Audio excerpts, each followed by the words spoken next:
Marisa Stone with Simon Says Social and the Systems Lounge, and I want to welcome you to the 2017 Business Systems Virtual Summit, where you learn all about the business systems that our speakers are using to get things done every single day.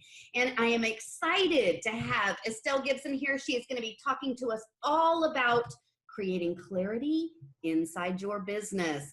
Estelle is a CPA, financial, business, and life purpose coach. She provides transformational entrepreneurs and leaders with the systems and processes they need to achieve powerful results. How? She teaches them the tools and techniques that are required to break free from things like self-sabotage and limiting beliefs that stop professionals from moving forward so that they can discover their unique gifts, talents, and perhaps more importantly, their life's purpose. So in doing so, she empowers those that she works with to positively impact the lives of their clients and the organizations within which they reside. So welcome, Estelle. It's so wonderful to have you here today. Thank you so much, Marissa. I'm so happy to be here. Yay! So we talked a little bit in your bio, and I've been on your website and I've been looking around. You talk a little bit about limiting beliefs. Can we start by I'm just going to have you define what are limiting beliefs and why should I care? Okay. So limiting beliefs are beliefs that are negative, are self-sabotaging, that stop you. So the basic formula is that your thoughts lead to your beliefs lead to your emotions, and your emotions lead to your actions and your experience. And unfortunately, these things are subconscious. They're kind of, beliefs that have happened throughout your life. So beliefs are on 3 or 4 different levels. A lot of people don't know this. That's why they're so hard to understand and to shift. So they're based on, number one, the society that we're born in. So in the United States, we have a specific way of interacting. And I work a lot with people in their finances. So how people in the United States view money and their finances is very different from people maybe in a third world country or in another culture. Right. So the society that we're born in, how we deal with money, how we believe about credit, and those kinds of things. And really all your beliefs are at that level. Next, there can be community beliefs, whether you were brought up in a spiritual community of a specific one or an ethnic community. Those have another layer of your beliefs. Then there's your familial beliefs, the family that you're born in. There's lots of beliefs at the level of the family, because I work with money. So people say, oh, we have to work hard for our money, or, we have to depend on others for our money. So those beliefs are really ingrained and you don't even know it because you just grew up in that environment. Right. And then there's your personal beliefs. So you might be somebody that experienced a divorce or a bankruptcy, or you lost your job. Mm-hmm. And that creates a level of beliefs that you have based on your experience. So your beliefs are like a framework. So you view the world through this framework of experiences, kind of without even knowing it. Yeah. So when you're in business, and of course, business is an opportunity for growth, don't we? Right? Right. It's a growing experience. You may go down the path of starting your business and doing some things, and you find that you can't get it done, or you're stuck, or you need to make that phone call, or you need to do that marketing, and you just can't seem to do it. And it's usually a limiting belief, whether it's I'm not qualified, I'm not good enough, I don't know how to do it. There's all these things going on underneath that will actually stop you in your tracks. Yeah. Wow. It reminds me of a quote by Henry Ford. Didn't he say something to the effect of, whether you believe you can or you can't, you're right? Exactly. Right. Okay. So you talked a little bit about how limiting beliefs can impact people. How can they impact an entrepreneur? Wow. In so many ways, because as entrepreneurs, we have to, especially if you're a small entrepreneur, you are really taking on all the roles of a big business. Yeah. So you're the CEO, the CFO, you're the marketing person, you're hiring people, you're the operations person. Yeah. And, once you get started and start taking actions, you got something going on with a limiting belief. If you are taking an action and you're dreading doing it, you're taking an action without results, or you're procrastinating and you're not taking an action. So they can get in your way because they can stop you from taking those actions you really know that you need to take, but you're just not doing it. I have And it as an entrepreneur, you've got to be taking actions. You've got to be doing things sometimes all the time.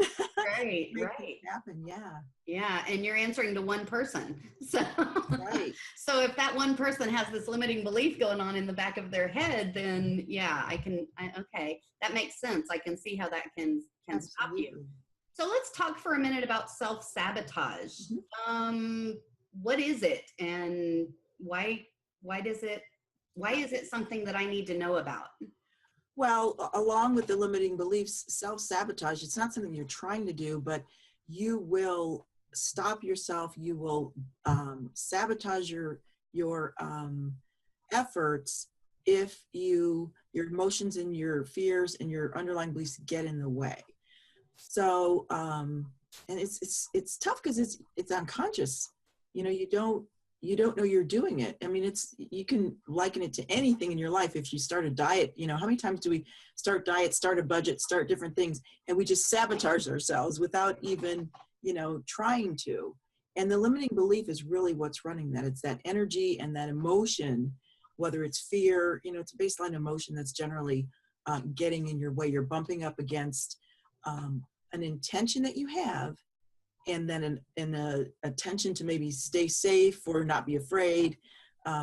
So those bump up against each other, and the survival intention will win, whether it's to stay secure, to stay not visible. In a business, you need to be visible, meeting people. You might have something going on underlying that, at some point in your life that wasn't safe. So that stuff will just clash up against it, and you won't go to the networking event. There's just so many things, and unfortunately it's underlying. It's not something you just go, oh yeah, that's that thing that I do.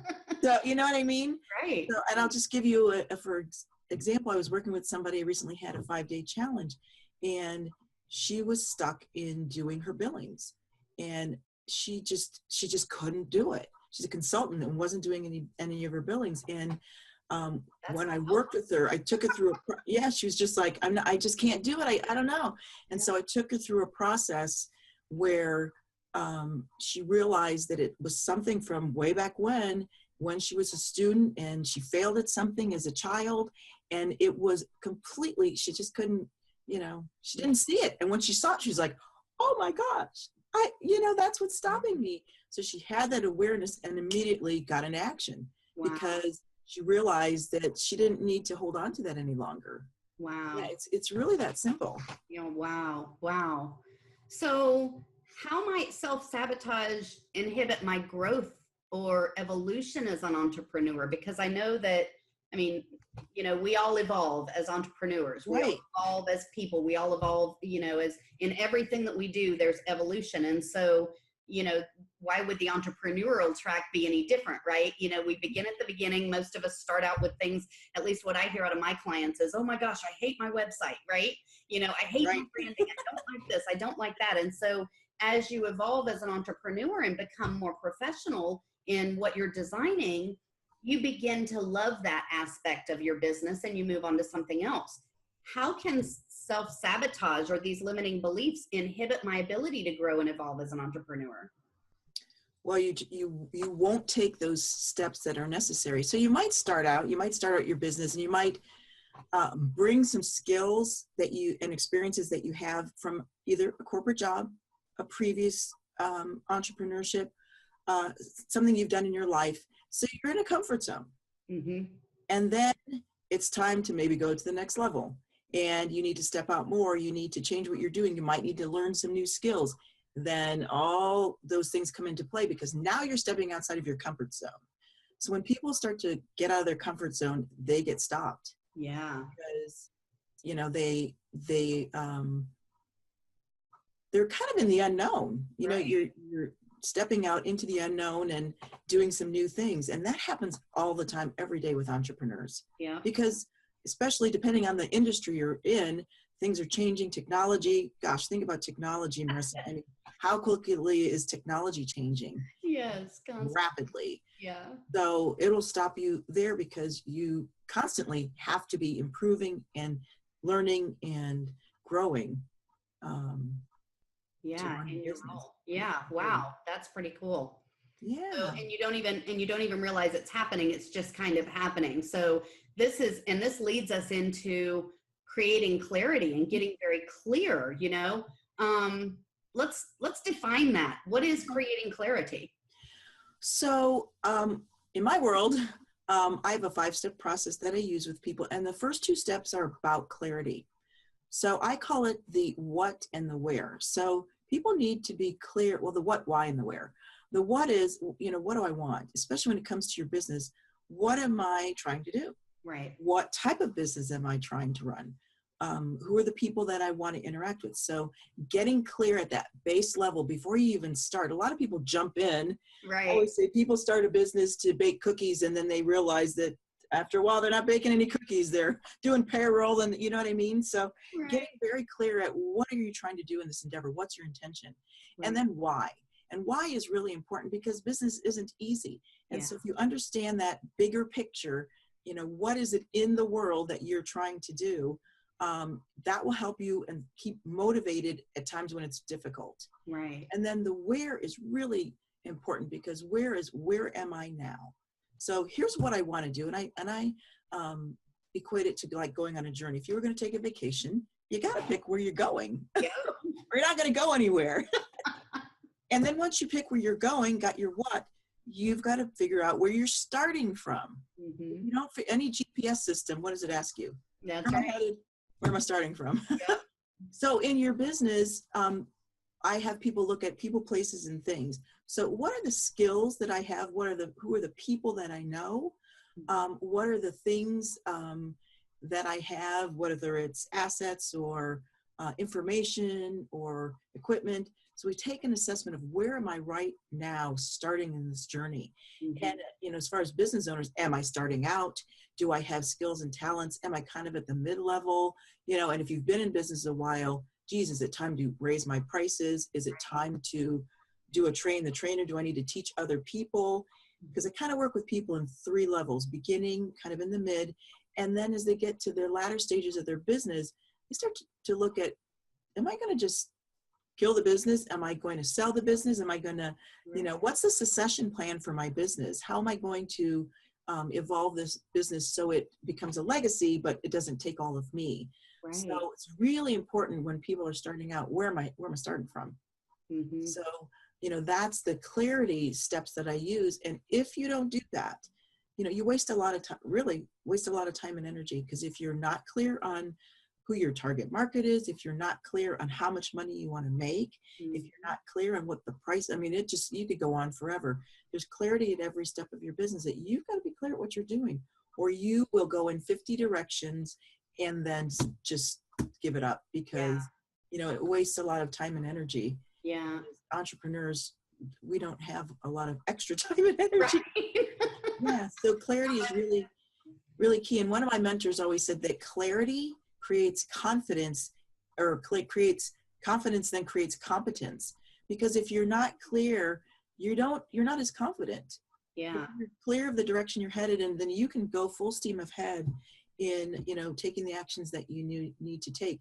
And there's different actions for, different levels of business. Right. And if you're not clear where you're at and where you're starting, you may be doing things that are actually at a lower level than you need to be, or at a higher level, and either of those will take you off track. Wow. Definitely. Okay. Good to know. Good to know. Yeah. So, okay. So I know that you've got some resources. I'm going to ask you to tell us about those in just a minute. But Okay. so if I were coming to you to try and access this clarity tool, where would we begin? What would we do? So the clarity tool is, the great thing about this clarity tool that I love is you can use it for so many things. So the first thing is, what am I trying to focus on?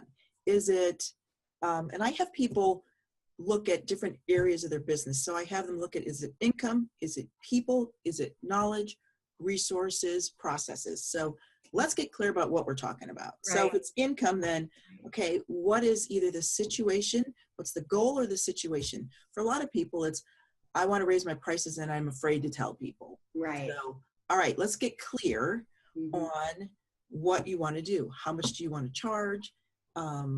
where are you now, that kind of thing. And then this tool is very specific on kind of excavating the feelings and the emotions. So it gets to those underlying things. So we start with what you don't want and move to what you do want. So that's kind of how the tool works. So it has you, because we're very, in this society, it's easy to figure out what you don't want. I don't want this, I don't want that. So we start with that and briefly focus on that and begin to flip it so that you can get clear on what you do want. Because a lot of times people don't even know. So we focus on, okay, what's all the things going wrong then in your business? Right. Yeah. And then we can shift that and go, well, if that's kind of what isn't working, how would you like it to work? Right. And I can see a limiting belief in that situation might be, oh my gosh, I can't, the imposter syndrome, right? I can't raise my prices because who's going to pay me that, who's going to pay me that price for what I'm offering? And so exactly, see how those limiting beliefs and self-sabotaging can also come into play when you're trying to create this level of clarity. Exactly. That's cool. Okay. All right. So we talked a little bit about creating clarity as an entrepreneur, but there are other aspects to your professional life. Maybe it's Absolutely. not just, your job, but maybe it's your personal network or whatever. How can I create clarity overall in my professional life? Mm-hmm. Well, as entrepreneurs, your business is like a segment of your whole, kind of, it's almost the center sometimes, unfortunately. Right. But it affects every area of your life. And I have people in the toolkit that I have people do, and you may have heard of it, what's called the Wheel of Life. So it's your physical, your body, your physical life, your relationships, your job, career, or business, whatever you want to call that, your spiritual life. We look at 6 or 8 areas, and you actually rate them on how satisfied you are with each area. So you can then take an area that you've got a low score on, and you can use this tool because you can just figure out what's the ideal relationship that I want to have with either networkers or my family or my partner in relation to this business. And you can do the same thing. My health. What do I want to experience my ideal health? What would that look like? Like, what's not working right now in my physical body and my health? And then we flip that into what is working. Right. What in my physical space is not working? And how do we flip that? So you can use it for really any area of your life or any situation. So if you're having a negative situation with a partner or a boss or somebody in your business, you can write down all those things that aren't working in that relationship and the drama and all that. And how do you really want that relationship to turn out? It's very powerful in attracting clients. Right. What is the ideal client that I'm looking for? So here are all the clients that I've had that I don't want to have anymore, or here's the situations that I don't want to experience. And what are the clients that I do want to have? And so how the tool works, you begin to attract, you get very clear. And so then you start to line up the thoughts, beliefs, and actions in line with what you want instead of what you're doing. Right. What you don't want. Yeah. And it's a little bit of a weird kind of, change in the way that you're thinking. Right. And I know we're going to dive deeper in the second interview about that, but I'm absolutely fascinated in that whole idea that, whether I think I'm right or I'm wrong, I'm right. So that's exactly. So tell us a little bit, I know that you have this tool available. Tell us a little bit about how people can reach out to you and maybe utilize your resources or work with you. Okay, great. Probably the best way is on my website. It's estellegibson.com. And I've got several ways that you can interact with me. You can check there. I have a Facebook group. So I have different levels. You can interact in my community and Facebook group or some of my groups. I'm going to have the tool available right on the website. And I do offer a free breakthrough session. And that's not to be honest, it's not a sales session. A lot of people do breakthrough or discovery sessions. This is actually a session, especially since we're on this business summit, that if people hear about this and have something they want to book a session with 10, 15 minutes to look at some of these, to run through the tool, they can do that right on my site. Nice. Yeah. Very nice. Guys, look for the link. It should be either below or beside this video, based on where the video is sitting on the website. Definitely take a look at that. Estelle, thank you so much Oh, you're for so being here welcome. today and shedding some light on some of the stuff that we may not know is going on with us as an entrepreneur. It was super exciting to hear about limiting beliefs and self-sabotage. I didn't realize that that was something that happens quite so often. So I really appreciate you being here and sharing with us. Guys, definitely check out her second interview, which is coming up below this one. It is part of the All Access Pass of the Summit, and we will see you there. Thanks, everyone. Bye. Bye.